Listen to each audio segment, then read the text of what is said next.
Thank you very much, Theo. Welcome, everybody. So state of the industry in MedTech and device.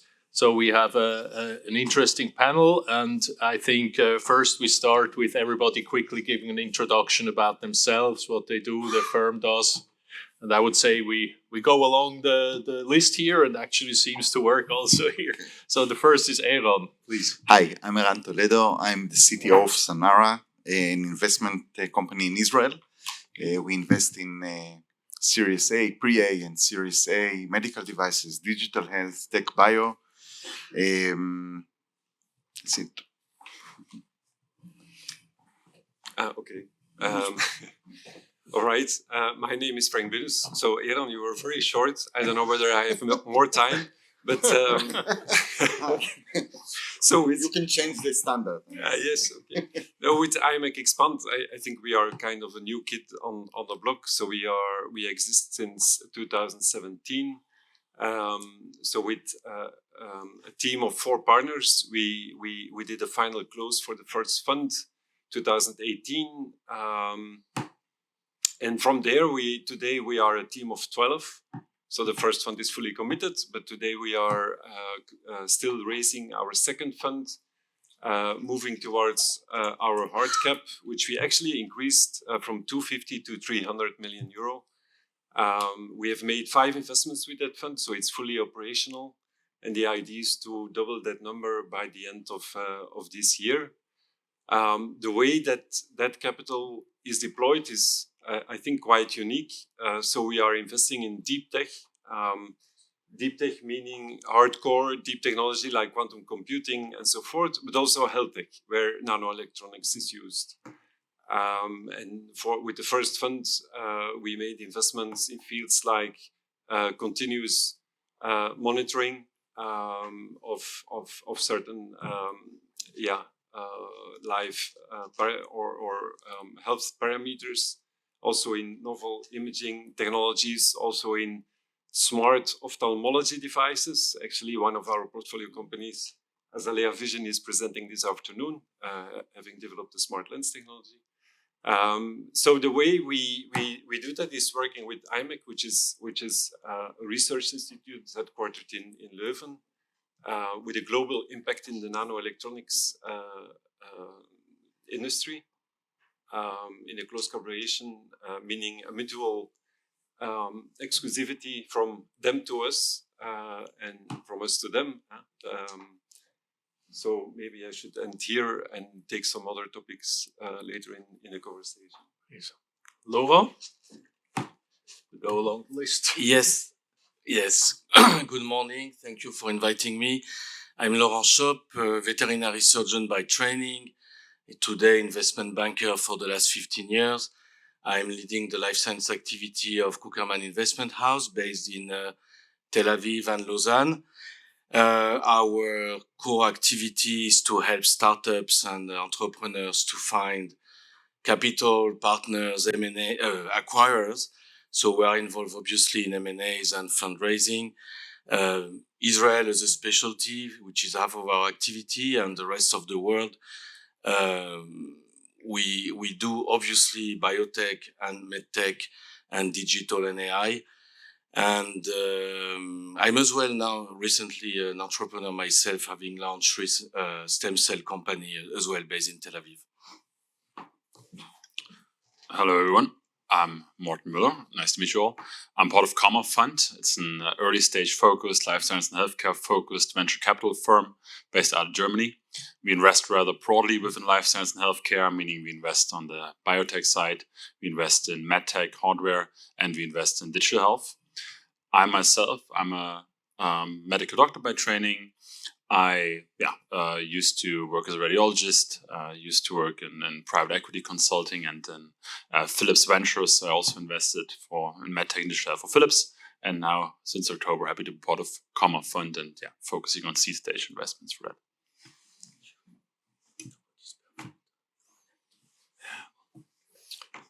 Michele? Good afternoon. Michele Marzola. I'm Digital Networks PLC is my family office. I invest directly both in MedTech and therapeutics. and there are other 350 high net worth individuals associated at Italian Angels for Growth on the deals that I pick. And then I normally take care of putting together the syndicate of investors.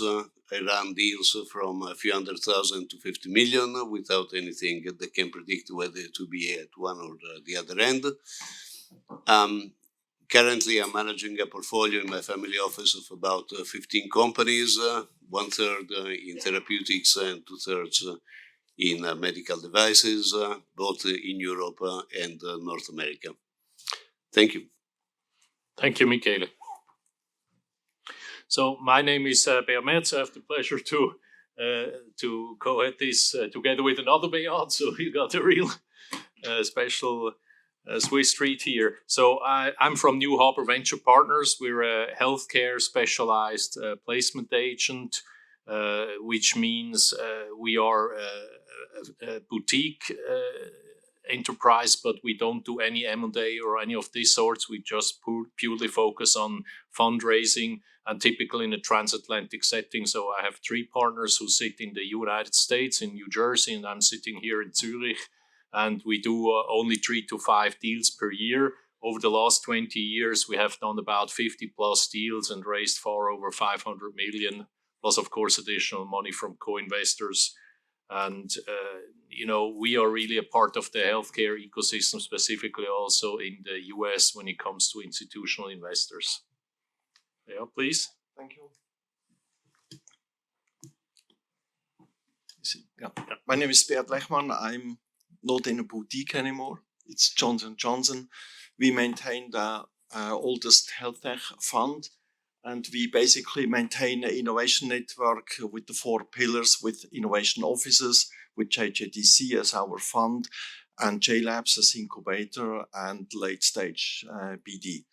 My focus here is in Europe and MedTech only. I have my partners here, Lior Teitelbaum from JJDC, also walking around, and then Michael Hübner for Pharma Biotech, who is here tomorrow and the day after tomorrow.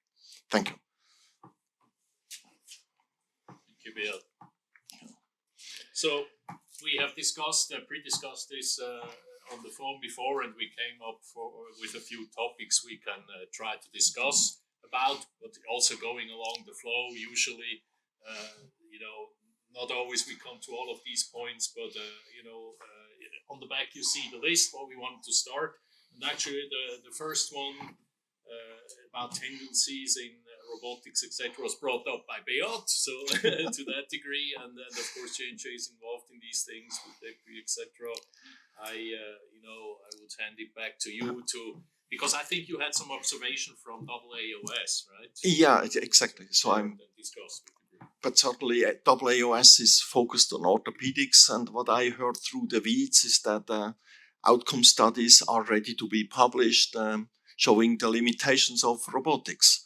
So I would like to ask the panel here if they already see some headwinds in terms of navigation robotic tools and digitalization tools, not tailwinds, headwinds, which are pushback from outcome studies.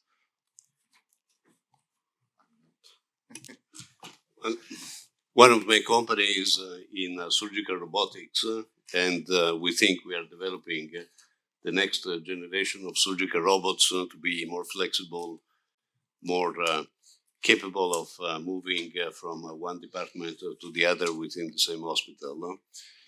Artificial intelligence and vision are clearly part of what we are adding to the current capabilities of surgical robotics. So the link with a better management of the operating room, the capability of predicting what the specific surgical tool will do in the next few seconds is a key part of the value add that we are bringing to surgeons who happen to be some of the most conservative users that I've got to know so far.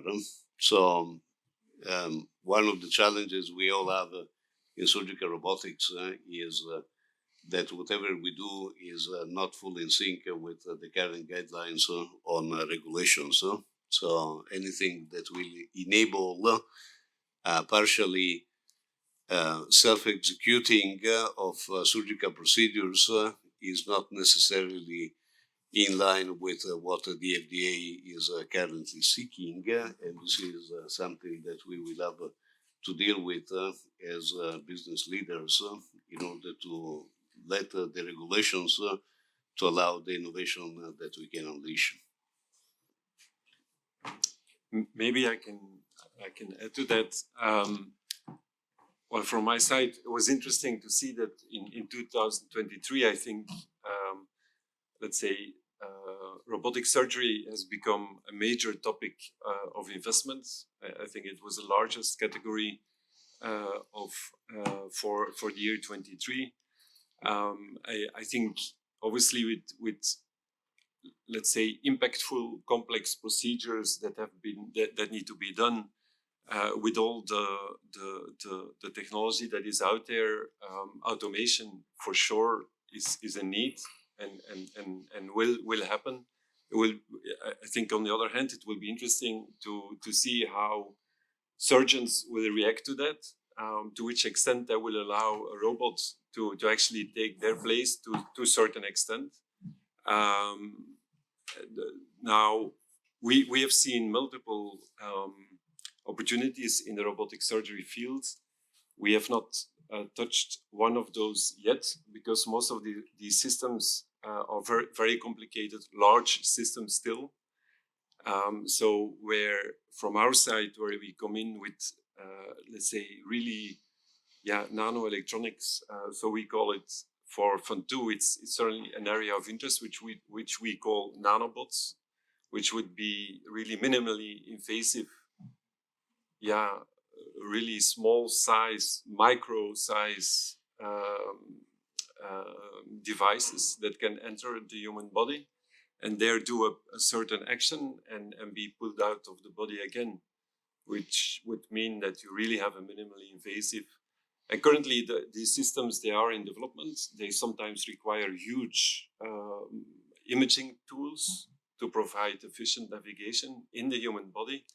And that's where we will try to come in and maybe complement also new imaging technologies and combine those to get something which is manageable in terms of size. Would you see them as procedure-specific robots or platform robots?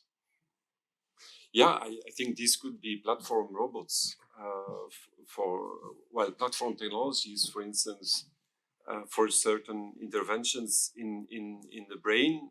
Currently, you need to do open brain surgery, but if you would be able to get into the brain through a small let's say, hole that is punctured through the skull, and you have your nanobots or microbots robots going into the brain, doing the job, and be pulled back out.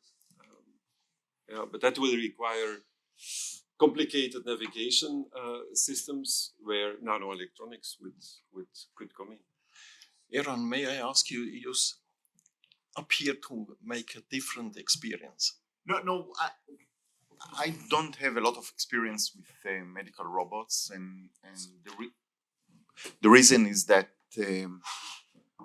these are very complicated devices, and I see some companies with very high valuation, very quickly, raising A rounds of 20 million with a prototype. On the other hand, it's difficult for me to see the way to implementation in hospitals. I think it's, and I'm not saying, I'm not sure that I'm right, because I see the Da Vinci. You can't argue with their success, but still knowing how hospitals work, it's kind of, I don't understand how it's going to work in real life. That's my reservation. Having said that, if I see a good opportunity, I will invest. I would go against a bit the notion that it's conservative surgeons holding it back. Yeah, like if I think of my former colleagues who are surgeons, they are often one of the most innovative people that I know. I mean, they are hand workers, they are manual workers, right? They cut things up. That's their job, right? So they like playing with new tools.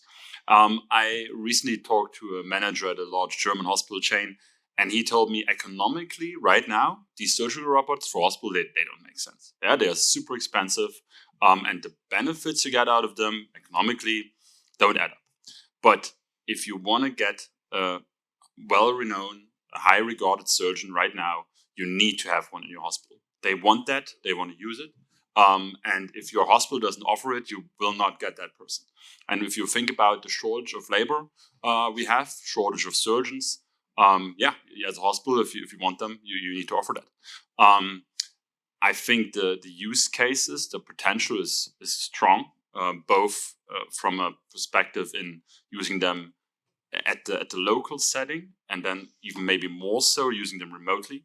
For the local setting, of course, humans, we all have our hands are not always steady. And even if surgeons have steady hands, even they are not perfect. And especially with age, that becomes more of a factor.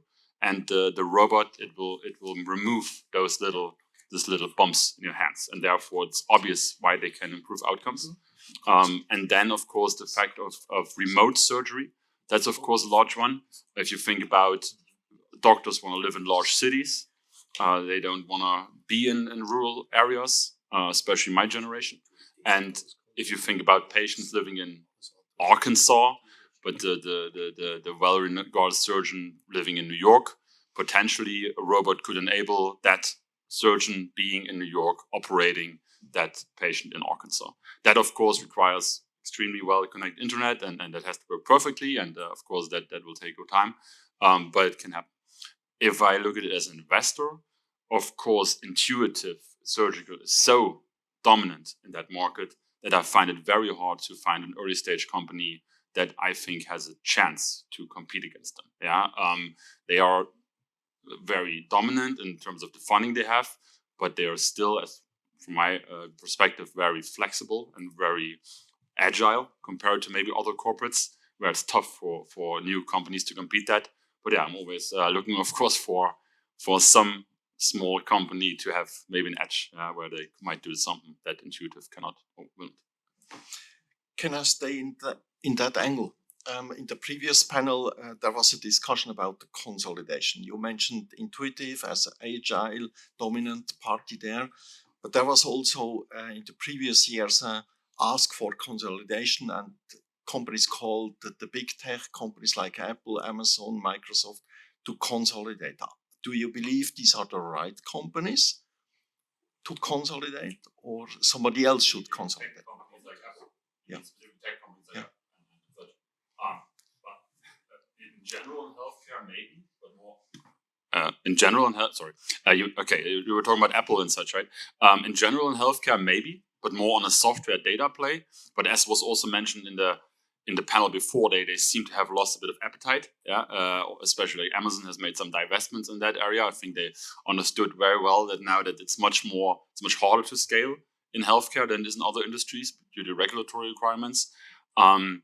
If we talk specifically about robots, surgical robots, I wouldn't think that. Yeah, it's too hardware for them. It's too regulatory for them. It's too specific for them. If someone were to consolidate there, I think it would be someone maybe like Intuitive or like the Medtronics of the world. Yeah. Good.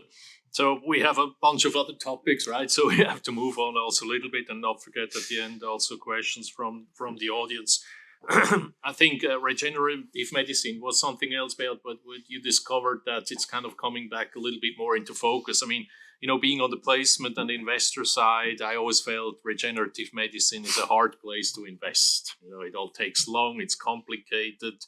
The approval processes are very difficult. You never know it's a device or biotech or both. So, I mean, what makes you think that could be coming back from that, or what have you observed?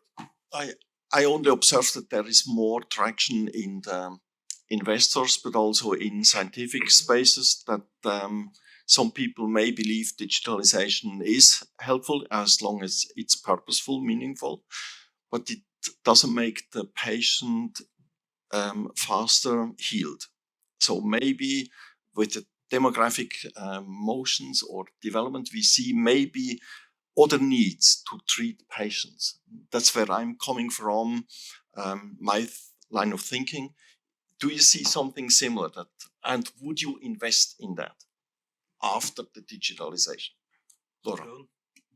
Yeah, we see companies in regenerative medicine, orthopedics, and other things, dental companies. We haven't invested, and the reason is that it's a very complicated path. It's a medical device, but it's almost like a drug, and it requires a lot of investment and a lot of time, and digital solutions are easier to sell. That's the tragedy of medical devices. We are working today with two clients, one in Italy and one in Israel, in the regenerative medicine. The first one is doing a silk protein biomaterial, and I'm very happy to see the traction among the big MedTech players, that they have exactly this kind of feedback when they see it's the first application is in neural repair, in fingers and hands, in traumatology, and I see the traction. So if you are feeling an unmet need, then you have a pathway. If not, it's too complicated, as you mentioned. The other one we have is the one I mentioned in the beginning, with an Israeli company that we are investing and supporting, doing fat stem cells concentration for medical aesthetics and for orthopedic. And I see as well the interest of the industry, mainly in medical aesthetic, because it's a fast pathway and easier to, it's private, there is no reimbursement, so there is a fast pathway. But when they see the results and the possibility to do in the clinic in a short period, like the PRP in the past, it's still active. I believe there is a lot of opportunities there, especially when it's your own autologous graft. I think we also need to think about the clinical impact of regenerative medicine.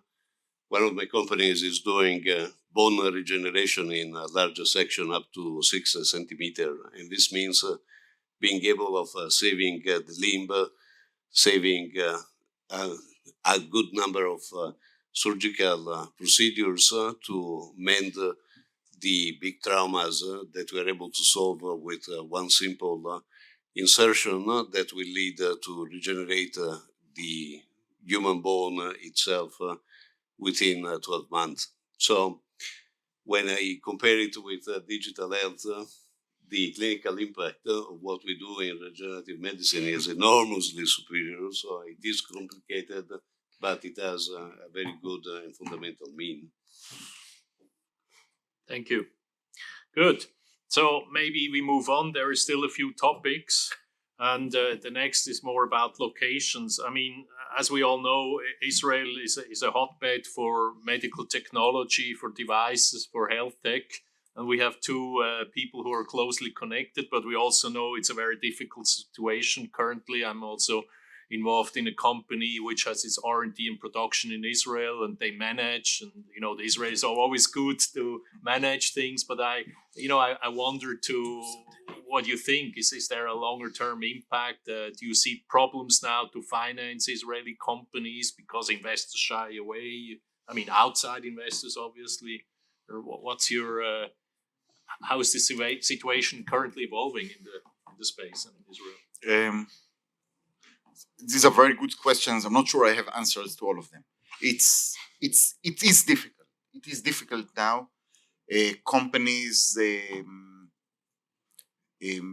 many employees and founders were recruited, and Israel is based on a army that is mostly reservist, so people leave their job and go to the army for usually 2 weeks a year, 3 weeks a year, but now it's been 4 months.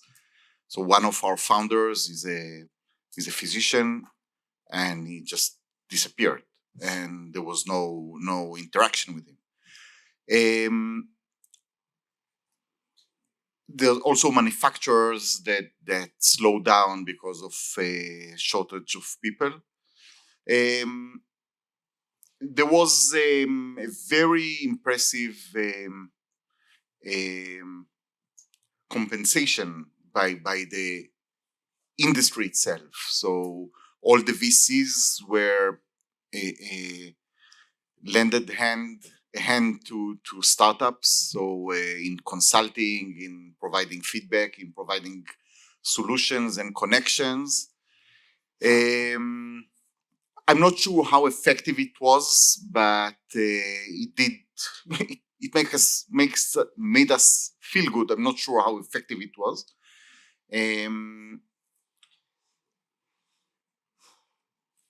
On the more concrete level, we see companies suffering from delays, and will require some bridge funding. We try to, and there's been active discussions about that in the VC industry, how to direct companies to raise money from strategic players, because it's difficult now, and the VC space is difficult for Israeli companies because of the war, because of the political climate, and because there are investors that shy away. That definitely, we see that, we hear that. Like, you're not going to invest in Ukraine now, so Israel is, to some investors, it's the same. So we try to direct our companies to collaborate with strategic players earlier than what we would have done in other situations. We also see companies getting to a very low valuation because of the situation. So as investors with money to invest, this is some good opportunity to invest in lower valuations compared to what we saw like a year ago, where valuations were super high and it was very difficult to invest. Now it's easier for us. And definitely not all of the companies are going to survive this period. We are going to lose a lot of good companies. I mean, it's good to lose the bad companies, but we are going to lose also good companies, for sure. I agree with everything you said, Eran. Of course, I will complete with one thing I've seen and I didn't see in the past with my 15 years working in Israel. It's the combination of resilience and volunteering. We are helping a lot CEOs and executives to manage the people that are in the army or that are doing something else instead of focusing on their activity. So this is a big effort, and I see it bringing fruits, avoiding company to fail. And the second thing, we have closed deals in December in Israel with Chinese pharma, with Chinese investors. I would say that the fear of investing in a country in a high level of crisis is not equal in every country in the world. Yeah. We received an Italian delegation last week. I was surprised when they came. We said, "Oh, we just opened the red carpet," because there are not many.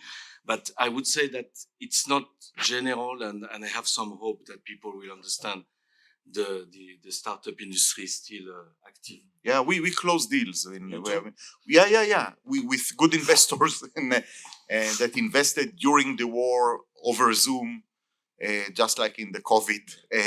Things work, but it's slower and it's more difficult. Yes, yeah. Understand. Maybe if I may add the perspective from a non-Israeli investor, So we actually, just before this whole issue started, we made a decision to make an investment in a spin-off of the Technion Institute in Haifa, in the north of Israel. And of course, we moved it forward. We did get questions from LPs about, well, is this something that you should do? And the feedback we've always given is that we don't do politics, but obviously we do hope the situation will improve over time, and I mean that should be possible. And yeah, if things would get worse, we would kind of look for a solution, in the sense that if needed, we expect that startup to move out of and to look for a safe harbor, so to say. But yeah. It didn't prevent us from moving forward to get on with that investment. Now, the other place, where I always find it also a lot of difficulties, and more so lately, is obviously Europe. The MDR regulation, the fragmentation of the market, the reimbursement, the approvals, all these things are not really helpful. I think the MDR has caused quite some damage. I mean, I'm just working with a Swiss company here, and they don't even go for the CE mark, right? They go right to the US and go right for US approval, and they're not the only ones I hear that from. So, now that we have, here European investors and here a worldwide active, I mean, what do you think is going to happen? Is that going to continue to be difficult, or will the pendulum swing back and it become a little bit? I mean, in the old days, the US were first turning to Europe for first patients. Now it's almost the opposite, and that can't be good in my book. I mean, the issues you addressed, they are definitely real. On the other hand, I see young companies going early to the US and from Europe, and that works. And that's not, well, it's tough, of course, but it's also not rocket science. For example, our recent investment, Acurai, of course, great team, very capable management. They are now conducting their large clinical trial, mostly, or at least the majority, with US-based hospitals. And recruiting is going well. The adoption there is good. So if you have a good solution, if you have an innovative solution, if you have a strong team, then you can go from Europe to the US. And then build up your evidence there, get FDA approval, and get your go-to-market, get your revenues, and then you can come back to Europe. And then more well-funded with revenues to take over, and then do the go-to-market here, and maybe you can do the regulatory part simultaneously a bit later. But that can work. So that's not strong European companies, young companies can survive that way. Or if you look at a company like Kaya Health. Like in the digital health rehabilitation space. They early on went to the US, went to market there, and then actually came back to Germany and launched a DIGA. So that works. So I wouldn't say it's Europe losing out that way. Of course, you could say from a patient perspective, you get then certain innovations a bit later. But on the other hand, then it also has been tested, by American patients, So that might also de-risk things a bit, So I wouldn't say that. With losing out, with losing out, it's kind of strange. A lot of European investment funds are depending on European EIF money, so they tell them invest in Europe, right? But then instead of creating a lot of activities here because of the regulatory and all these things, they have to go over to the US. That can't be in the sense of the inventory, right? But the headquarters is still here, and they still pay taxes here, and then at some point they can come back and raise innovation here. So I wouldn't see a huge issue with that, to be honest. Of course, it would be great if Europe was a single market. Like the US, and we had all over the same reimbursement system, and we had nicer regulatory easier regulatory paths. But it is what it is. Got to go with the flow. And unfortunately, if you look at political developments, it's probably going to get worse. We're probably going to get even less united. So got to go with the flow. Got to look at the areas. Well, maybe to make the link with. It's on, I think, maybe closer. Yes. Okay. So to make the link with the session that we had earlier, the session before us, I think it's about the patient journey. and it should not depend on which country you live in, how the regulation is. So I think in Europe, where you have such a fragmented market, both on the regulatory side, the reimbursement side, I mean, these are topics that will need to be handled. I mean, otherwise we will not. I mean, we have in Europe several major technology development hubs, so centers where magnificent technology is being developed that can provide, let's say, routes towards really innovative products that can make a difference for patients. So, but the authorities need to provide the systems to allow to have that. I mean, to have there a flow as you can have it in the US. And I have to admit, for startups that we provide seed funding, we will, well, very fast we will try to build investment syndicates which are pan-European, with pan-European, let's say, investor syndicates. But yeah, very fast look at setting up activities in the US. I mean, at the moment, there is no alternative, but I mean, it should be done over time to develop a platform, let's say, within Europe that allows for, yeah, an overall approach towards not only regulation but also a reimbursement. Yeah, we will see if the MDR regulation will bring real value to the European ecosystem. So far, my companies have been among the first to comply to get the CE marking under MDR. It has been a good exercise. I've been in this industry long enough to see that the pendulum continues to swing. Clearly now the swing is toward going US first, and for good reasons. As an investment criteria, I always invest in companies where there is a clear strategy of addressing both Europe and North America at the same time, because you cannot go to great valuations without addressing the large American market. So it is just a matter of getting equipped to do both tracks. And today, yes, there is probably a better priority and an easier path to get to FDA approval, especially if you can get a 15K, than going through a novel MDR approval in Europe. So I think the business upside is well understood, that even European startups, if they got invested in, they see that US approach brings faster revenue stream.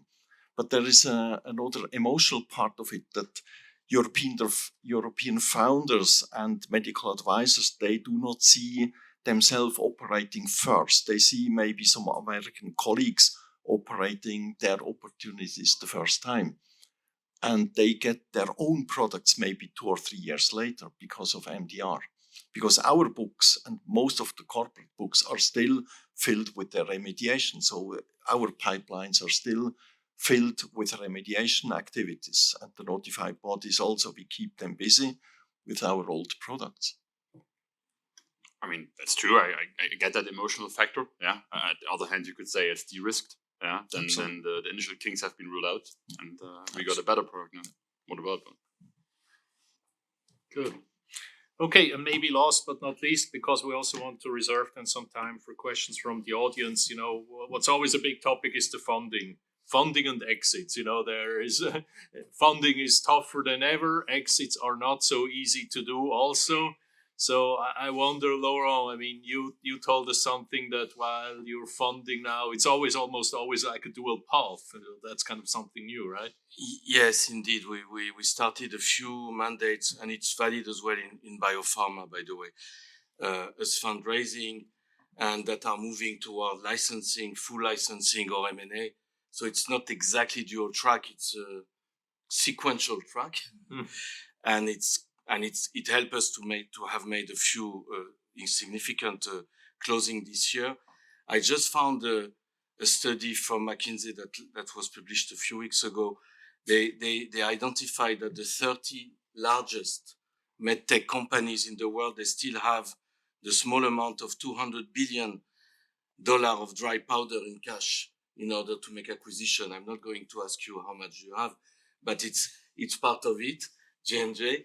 And in the same time, another part of the study shows that the average multiple for small cap, mid cap, MedTech moved from times 12 the revenue of the first year of revenue to times 5.5. So it's almost divided by half, which is making, as you mentioned, company cheaper and more affordable for the industry. So these two combined, I believe there is a great pathway for 2 years of amazing M&As. And is the venture funding improving? I mean, question to all: do you see that Not there's exactly, light at the end of the tunnel, or are we still in the I think freezer? it's still difficult. Yeah, for sure. Yeah, I mean, as long as interest rates are high, and there is so much uncertainty in the world, both economically and politically, it's gonna remain difficult.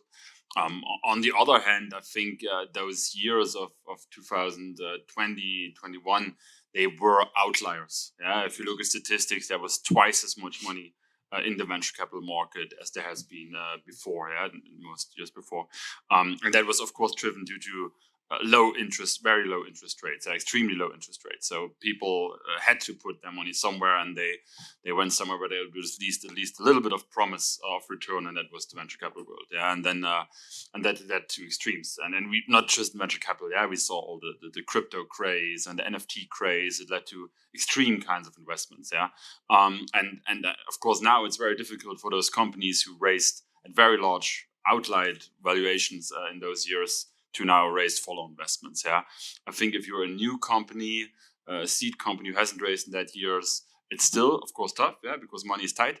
But if you have a strong team and an innovative solution and a clear business model, which of course in healthcare is often hard to find, but if you have all that, then you're not burdened by a very high valuation from before, then it is possible to find funding. Sure.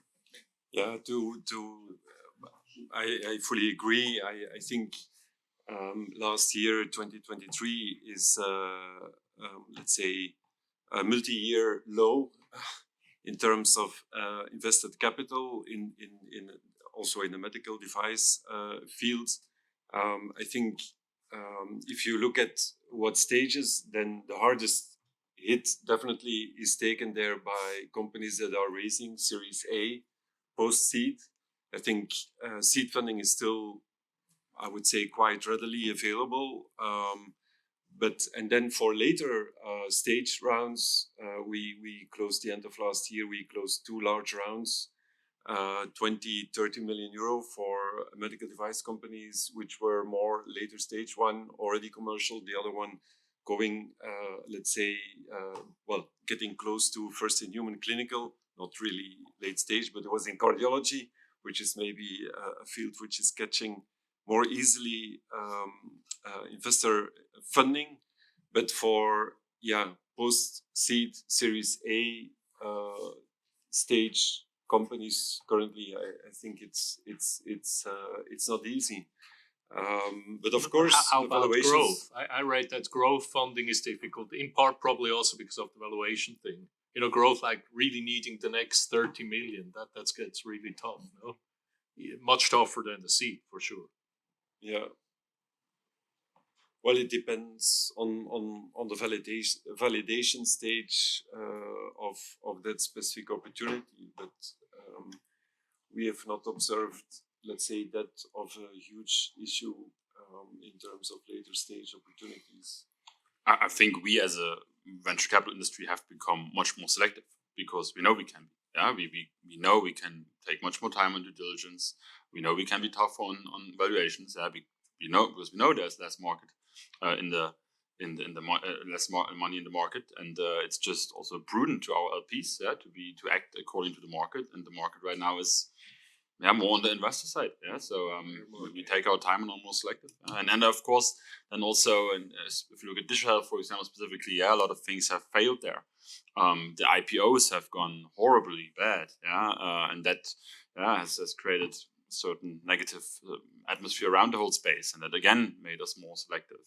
Exits maybe haven't happened as expected, so we are more cautious on those prospects. So the sentiment is just very much on maybe on the investor and more on the cautious side. Yeah, but still, if you have a strong combination, then you can convince investors. And maybe to give a positive swing to this, a challenging time can also be an opportunity. And I believe that the fact that valuations have come down, that certain of these companies that have let's say an interesting product that they are developing, that have a strong technology behind and a patient need as well. So combined with the market that now, companies that actually have reached a certain point in their development path that now are accessible at really interesting valuations. So that in itself also provides opportunities.